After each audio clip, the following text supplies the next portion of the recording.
Webale gena maaso n'okusubscribinga Wasswa YouTube channel nga bulijjo okutuusaako emboozi z'olina okuba ng'omanya ezigenda maaso mu ggwanga. Biva Organic wali ku Ham Mukasa Road.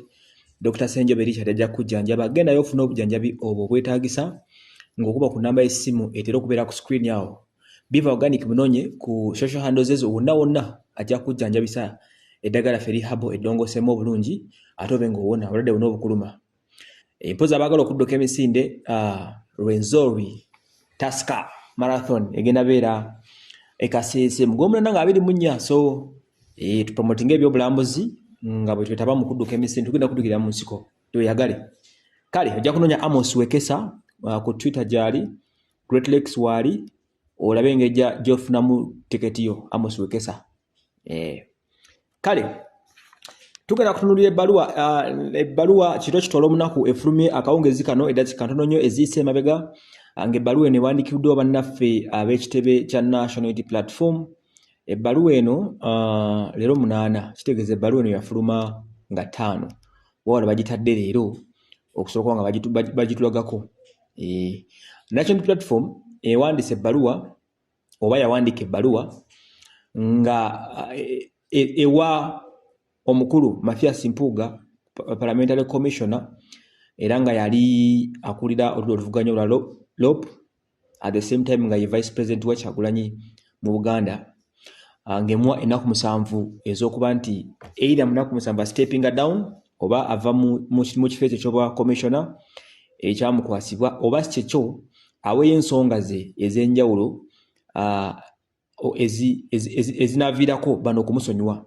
Okusinziira ku National Platform bo bagamba nti Mpuuga gwamusinga era bamuvuna n'okwetaba mu kikolwa eky'obuli bw'enguzi we bagabanira akawumbi ka ssente kamu n'obukadde 7 bwe yali ye ne omukyala Anita Among ne bakomishona ba NRM abalala 4 era ye ng'omu yatolako obukadde 5 aba National Platform bakulembera Kyagulanyi Ssentamu bava ne bakivumirira era ne bagamba nti kikolwa kya kutuyoola office bali bamukwasiza era nga bamugamba nti okusinzira ku nteekateeka zaabwe nga ba National Platform bo bagamba nti n'okuwanika eno ebbaluwa efulumye katugisomemu ebbaluwa nga bwegamba ebbaluwa eno efulumye gye bataddeyo olunaku lwaleero egamba nti notice to show cause why the party should not recall you as the parliamentary commissioner. Eno ebbaluwa emusabawo ensonga ze lwaki ekibiina kya NUP kyandibadde kimuddiramu obutamusikaayo mu palamenti nga commissioner waakyo. Abantu bagamba batya nti as you are aware, the nation has been rocked by social scandal regarding corruption, abuse of office and mismanagement of public affairs by the leadership of Parliament of Uganda. Unfortunately, your name has been adversely mentioned in the said corruption scandal. Nti nga bw'olaba nti tugenda mu maaso ennaku zino ensi amawulire agasinga okutambula ku mutimbagano wonna gali mu geekuusa ku kyokuba nti palamenti y'eggwanga Uganda egenda maaso n'okuba ng'ejjajja esente z'omusolo n'okuba nga tefaayo ku bantu era nga no n'okwegamba nti erinnya lyo omukulu Mpuuga lyerimu kulina okuddwayo eryo era nga gwe wateekebwa ddala mu sikando mu makkati ey'okuba nti wagabana ku kawumbi akamu n'obukadde 7 ke mwagabana na Anita Among Honorable ng'ennaku z'omwezi 6 ogwokutaano omwaka 2022 bwe wali ng'okyali mu ofiisi y'owa leader of opposition gwe muko gwa bbala ogusooka abantu po bagamba nti you admitted both in the meeting which president convened at the party office on 28th of February 2024 and publicly that you indeed took part in this action, which we consider illegal, immoral, and clear departure from the values and the objectives of National Platform. Bamugambe nti wakkiriza mu meeting yakolebwa ne President Kyagulanyi Ssentamu era n'ogamba nti mutuufu akasembi wakatwala era ne bakusaba ekyaviirako okubanga watyobola emitendera gy'ekibiina ekibiina bekigoberera era okusinziira ku section 9 Leadership Code Act ey'ekibiina n'eggwanga at its sitting held 4th on March nti okusinziira ku kutuula okwabaddewo ng'ennaku z'omwezi 4 to which you were invited but did not attend. Wayitibwa mu meeting eyakavaawo ennaku 4 emabega wagaana okujja.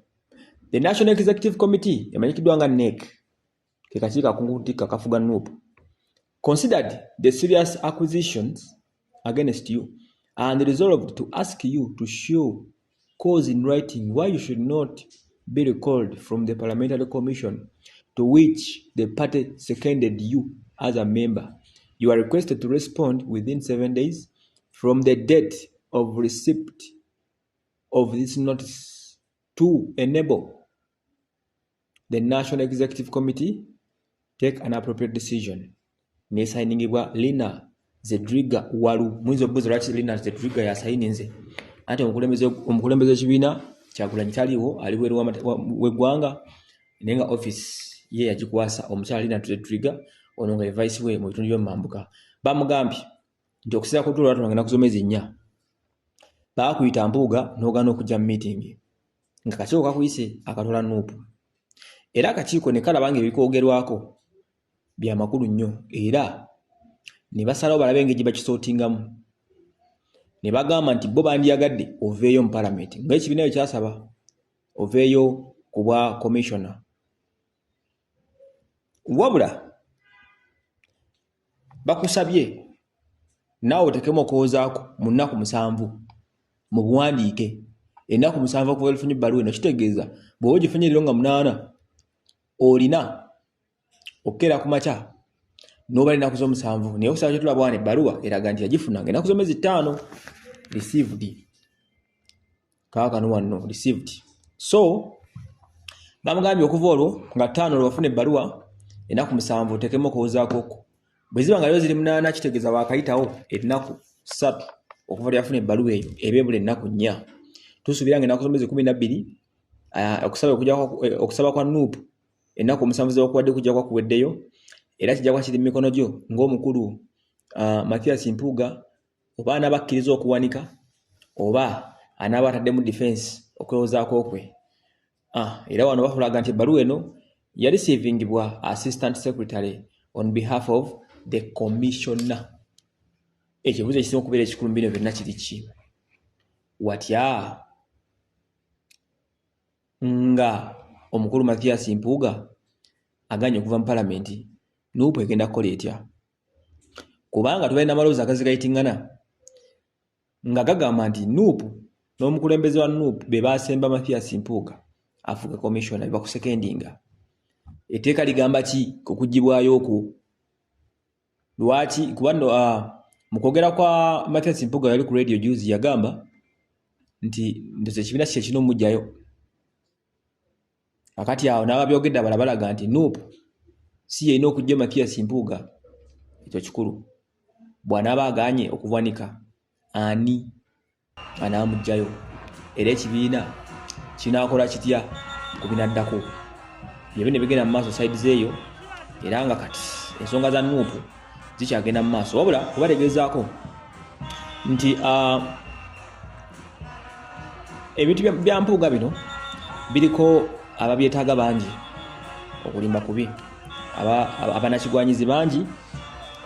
NUP nga yo yagamba aveeyo abo betwalabako betumanyiiko nga abebiina ebirala omuli ab'NRM omuli aba parliament omuli abawagira muhoozi balina okuba nga bebamuwaga ne bamugaana okuteekamu kubanga mu kusooka yakkiriza era n'asaba essaawa 24 wabula oluvannyuma lw'okubaako beyeebuuzaako betutamanyi baali baani yavaayo omukulu n'agamba yessibwa kuva mu kifo ekyo. Owulidde bulungi nnyo nti ye so kakati awo katulinde tulabe ate ekinaddako.